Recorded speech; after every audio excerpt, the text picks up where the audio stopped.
Hallo zusammen, mein Name ist Jürg Fachheinl. Ich war Buchhalter in einem Unternehmen und da habe ich meinem Chef als Buchhalter eigentlich wöchentlich müssen Rechenschaft ablegen.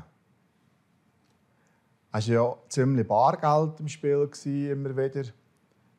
Die Liquidität hat man auffüllen. Und ich durfte immer wieder auch getrost und auch mit einem fröhlichen Herz meinem Chef Rechenschaft ablegen.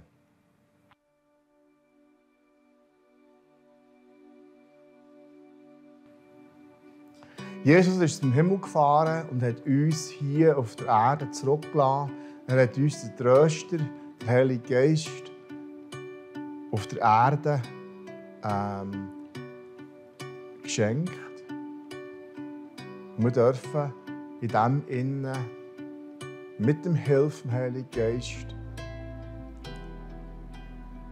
die Taten und den Auftrag, den wir haben, treu ausführen. Wir werden einmal müssen Rechenschaft ablegen vor Jesus.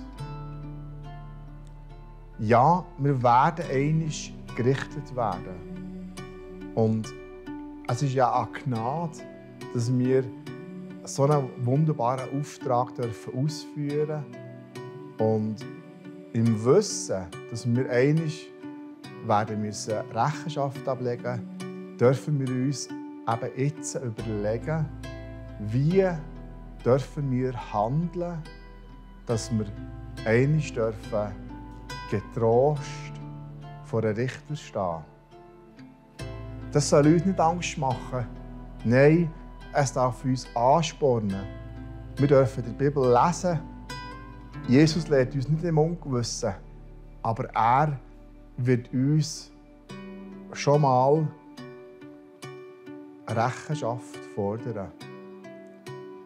Wir müssen nicht Angst haben, wir müssen nicht unter Druck kommen, wir dürfen in Freude wirken, weil es kommt Nacht, wo niemand mehr wirken kann.